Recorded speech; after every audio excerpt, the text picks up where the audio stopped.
This passage is a slightly tough passage, but it is on human relationships. It's the views of three philosophers on how intimacy confining constraints in a relationship are unfair, are controlling.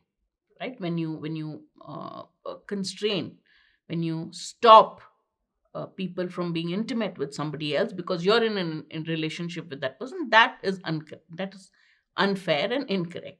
So let's quickly read the passage and summarize it. It is a tricky passage, so we'll quickly summarize it and answer as many questions. I will answer all the questions, but in the exam, this is the passage where you may not be able to answer all questions in the given time. All right. Philosopher Justin Clady had recently argued against the moral permissibility of what he calls intimacy confining constraints in a relationship. These are defined as, so what is an intimacy confining constraint? These are categorical restrictions on additional intimate relationships, as in the concept of emotional cheating, when one is in at least one such relationship already. You are in a relationship already, so an intimacy confining constraint is a constraint or a restriction on an additional intimate relationship. You're already in one intimate relationship with one person. This intimacy confining constraint stops you or restricts you from getting into another relationship which is of the same kind of, another similar kind of relationship. Simply put, it is that. In a forthcoming book chapter, Norwegian philosopher, so we've talked about Justin Clardy, Norwegian philosopher Ole Martin Moen, along with his co-author, the nurse and trans activist Alexander Solly, make a similar point. So these Ole Martin and Alexander Solly also make a similar point to Justin Clardy. Consider the following. So now there's an example which makes a theory clear. So always remember, examples help to understand a point. Let's say that two friends, Jack and Jane, both love reading and often get together to discuss literature. Then Jack says to Jane that he thinks discussing literature is their thing, that he will remain friends with her only on the condition that she does not discuss literature with anyone else, and indeed that this rule applies even on days when he is out of town, when he is busy doing other things, or when he just doesn't feel like hanging out or talking with Jane. You get the idea of what's an intimacy confining constraint? They both like reading books, right? So he says, look, we're getting along well because we both like reading.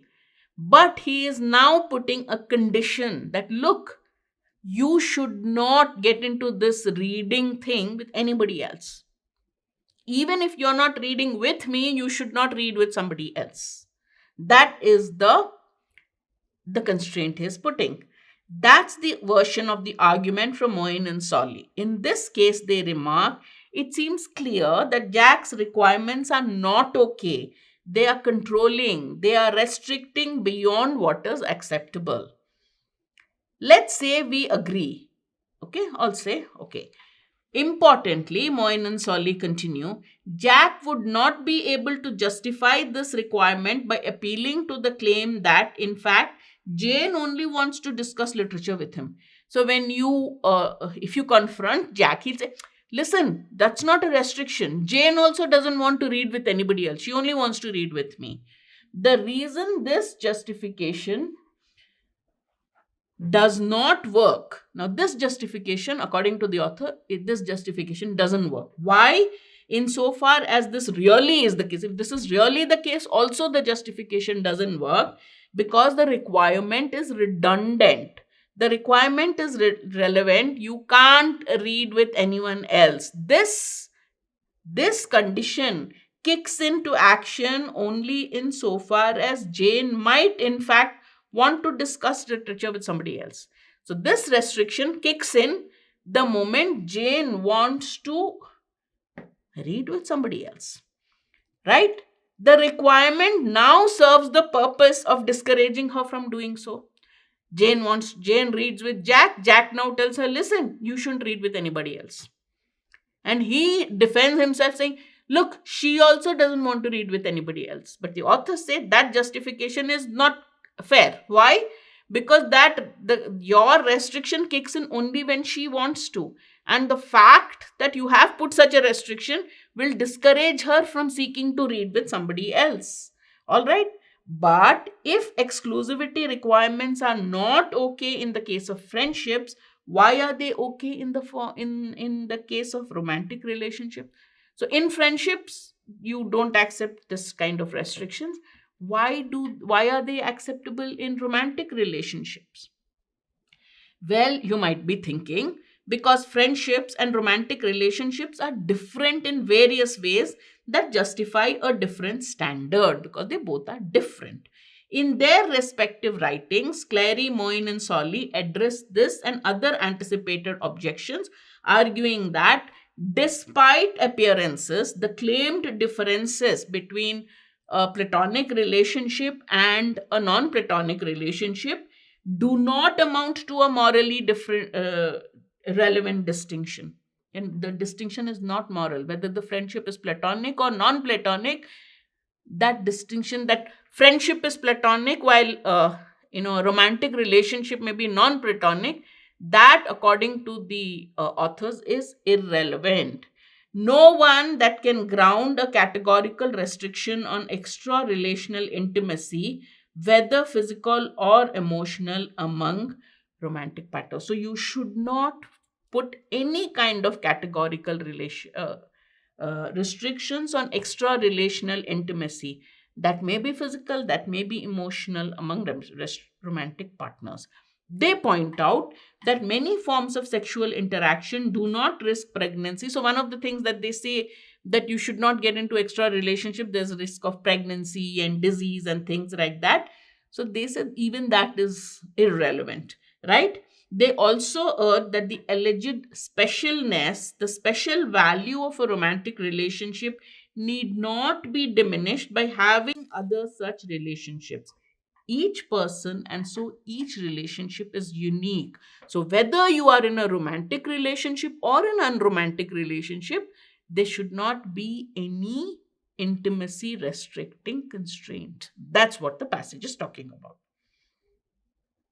Sure, they say, we must be accustomed to thinking of sexual intimacy and fundamentally different from other forms of intimacy, like those we associate with platonic friendship. But cultural constructs can be unlearned. Our culture has made us accept one kind of relationship as being okay and one extra relationship as not okay. Platonic friendships you can have as many, but not necessarily other forms of intimacy. But this is a cultural construct, and cultural constructs can be unlearned.